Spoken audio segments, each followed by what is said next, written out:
Chapter 26. Enoch's godless rule.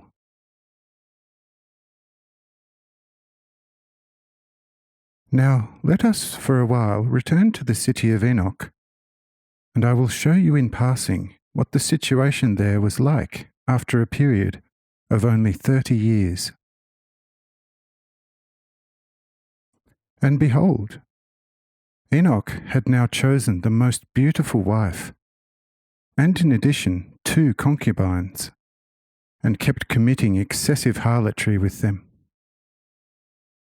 As a result, his mind had become so darkened that he completely forgot his duties of government. The few thoughts he was still barely capable of thinking were occupied entirely with the pleasant life, glamour, soft garments, and harlotry. As long as his subjects brought him many dishes of excellent fruits of every kind, also all sorts of glitter and soft garments, woven of the most delicate grass which grew at the foot of the mountains, he was wholly satisfied and left law and government alone.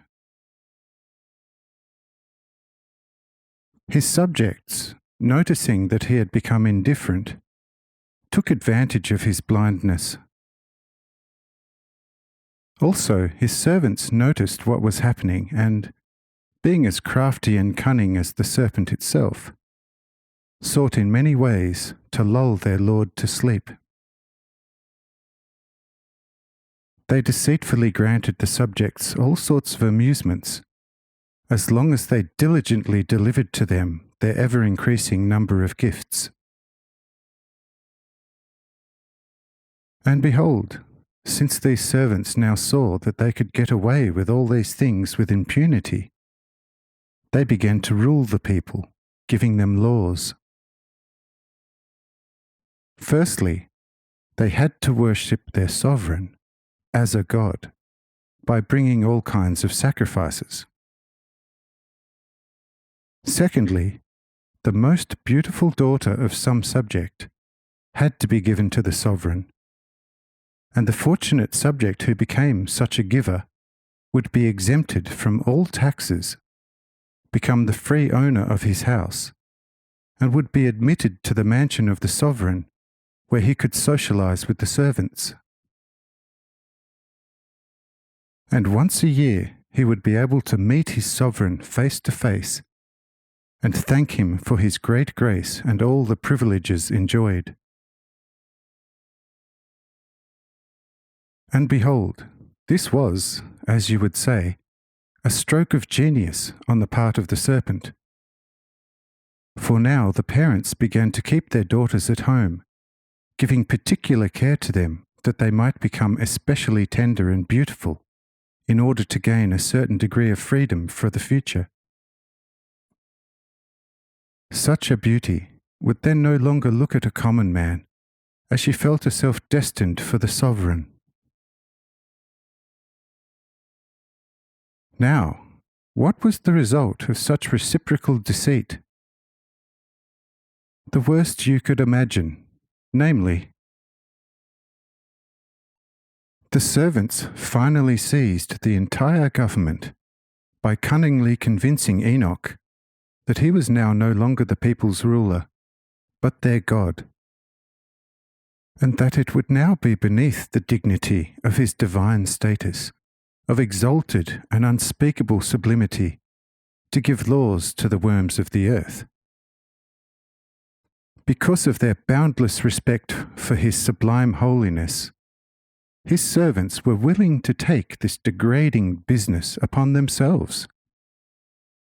Thus he should do nothing, except give a sign of either his pleasure or dissatisfaction, and graciously accept the treasures his subjects would be gathering for him in great abundance.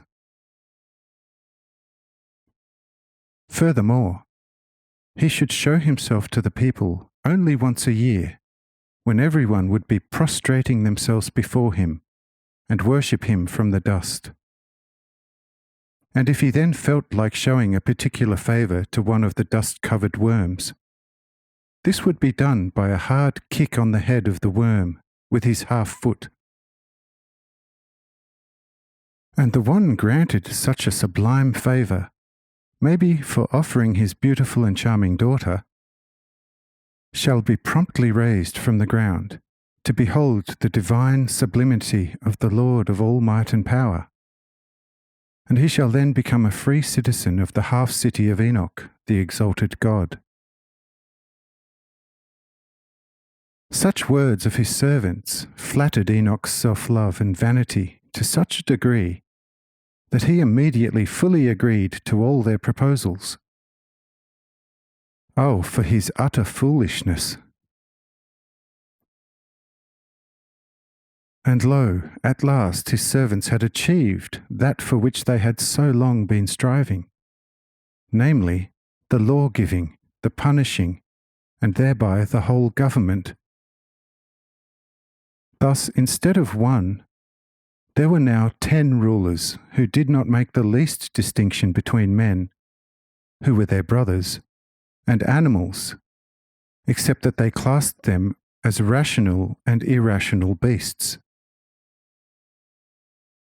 Only when such a irrational beast had been successful in playing some evil trick for their benefit, he was granted the right of calling himself a man. When these 10 rulers saw how the animal men blindly obeyed their laws, naturally because of the great fear of the countless ill treatments, each one of them in time chose also 10 servants from the free citizens of the city and, with their wives and children, raised them to a certain nobility. However, in return for this favour, their daughters, if they were sufficiently beautiful and charming, had to be given to them as whores, with whom they beget countless children, all of whom were handed to the animal men to be raised. When they had grown up, the males became also animal men, and the females, who through the cunning of the serpent had usually become very beautiful and charming, were made whores too. Often already at the age of 12, and thereby made barren. And when in a short while they had lost all their attraction, they were cast out to the beasts and had to work for them. They were called huhorai, that is, people who tend the beasts. And behold, this way of life continued for over 30 years. But then, since in this unchaste manner the population had grown to several 100,000 and spread all over the land and could no longer be overseen, 10 further cities were built with the unsuspecting agreement of Enoch, the now totally weak and inactive god, and received the names of the 10 rulers, which were Cad, the thief, Karak, the lord of whores, Nohad, the deceiver, Huid, the wicked, Chlad, the cold, Uvrak, seed of the serpent, Farak, the cruel, Molokim, the liar, Uvrahim, the fine flatterer, and Thahirak, the great evildoer. Each of these cities was built exactly after the model of the city of Enoch, with a high castle in the centre like Enoch's mansion, and surrounded by a rampart and moat. And consider this. Since men in those times did not as yet have tools, as cramps, spades, hoes, and picks, they had to use their hands to dig up the ground like field mice.